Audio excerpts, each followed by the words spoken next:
Youth Congress പ്രതീക്ഷക്കൊത്തുയർന്ന ഒരു കാഴ്ച കണ്ടപ്പോൾ ശരിക്കും പറഞ്ഞാൽ പ്രതീക്ഷയുടെ പൊൻകിരണങ്ങൾ തന്നെ കാണുകയാണ്.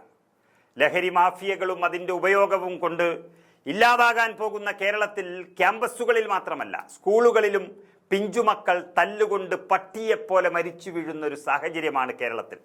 സ്വാതന്ത്ര്യം, ജനാധിപത്യം, സോഷ്യലിസം എന്നൊക്കെ പറഞ്ഞു നടന്ന സാമൂഹ്യദ്രോഹികൾ ബോധമില്ലാതെ തലകിറങ്ങി നടക്കുകയാണ് ക്യാമ്പസുകളിൽ. അപ്പോഴാണ് തങ്ങളുടെ ഉത്തരവാദിത്തം പൂർണ്ണമായും ഉൾക്കൊണ്ടുകൊണ്ട് ഒരു തീരുമാനം യൂത്ത് കോൺഗ്രസ് എടുത്തിരിക്കുന്നത്. അതായത് താമരശ്ശേരിയിൽ 10ാം ക്ലാസ് വിദ്യാർത്ഥി ഷഹബാസിനെ അറുംകൊല ചെയ്ത പ്രതികളെ നാളെ നടക്കുന്ന പരീക്ഷ എഴുതാൻ അനുവദിച്ചാൽ അത് തടയുമെന്ന് യൂത്ത് കോൺഗ്രസ് പ്രഖ്യാപിച്ചിരിക്കുകയാണ്. വിദ്യാഭ്യാസ വകുപ്പ് പൊതുവികാരം മാനിക്കണമെന്ന് യൂത്ത് കോൺഗ്രസ് താമരശ്ശേരി മണ്ഡലം കമ്മിറ്റി ആവശ്യപ്പെട്ടിട്ടുണ്ട്. ഇത് സംബന്ധിച്ച് യൂത്ത് കോൺഗ്രസിന്റെ മണ്ഡലം കമ്മിറ്റി പ്രസ്താവനയും പുറത്തിറക്കി. പരീക്ഷയും വിദ്യാഭ്യാസവും അവകാശമാണെന്നുള്ള കള്ളന്യായവും പറഞ്ഞു വന്ന പോലെ പോകില്ല എന്ന മുന്നറിയിപ്പാണ് യൂത്ത് കോൺഗ്രസ് പ്രതികൾക്കെതിരെ നൽകിയിരിക്കുന്നത്.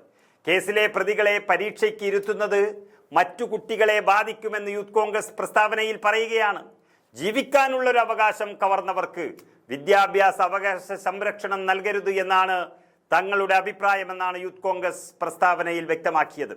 താമരശ്ശേരി ഗവൺമെന്റ് സ്കൂളിലെ വിദ്യാർത്ഥികളായ 5 പേരാണ് ഈ കേസിലെ പ്രതികൾ എന്ന് പറയുന്ന ക്രൂരന്മാർ. ഇവർക്കെതിരെ കൊലക്കുറ്റം ചുമത്തി കഴിഞ്ഞു. നിലവിൽ വെള്ളിമാട് കുന്നിലെ ജുവൈനൽ ഹോമിലാണ് ഈ വിദ്യാർത്ഥികൾ ഉള്ളത്. നാളെയാണ് SLC പരീക്ഷ ആരംഭിക്കുന്നത്. കേസിലെ പ്രതികളായ ഈ വിദ്യാർത്ഥികൾക്ക് പ്രത്യേക പോലീസ് സംരക്ഷണത്തിൽ പരീക്ഷ എഴുതാൻ അവസരം നൽകുന്നുണ്ട് പോലും വിദ്യാഭ്യാസ വകുപ്പ്. ഇതിനെതിരെയാണ് യൂത്ത് കോൺഗ്രസ് രംഗത്തെത്തിയിരിക്കുന്നത്. ജീവിക്കാനുള്ള അവകാശം നിഷേധിച്ചവർക്ക് പാവപ്പെട്ട കുഞ്ഞുമോന്റെ ഓർമ്മകൾ അയവിറക്കുന്ന ഒരു നാട്ടിലേക്ക് വന്ന് പരീക്ഷ എഴുതാൻ എന്തധികാരമുള്ളത് എന്ന് യൂത്ത് കോൺഗ്രസ് ചോദിക്കുകയാണ്. മറ്റവകാശങ്ങളൊന്നും ഇല്ലെന്ന് വിളിച്ചു പറയാൻ ഇവിടെ യൂത്ത് കോൺഗ്രസ് മാത്രമേ ഉള്ളൂ എന്നത് മഹത്തായ ഒരു കാര്യമായി ഞങ്ങളും കാണുകയാണ്.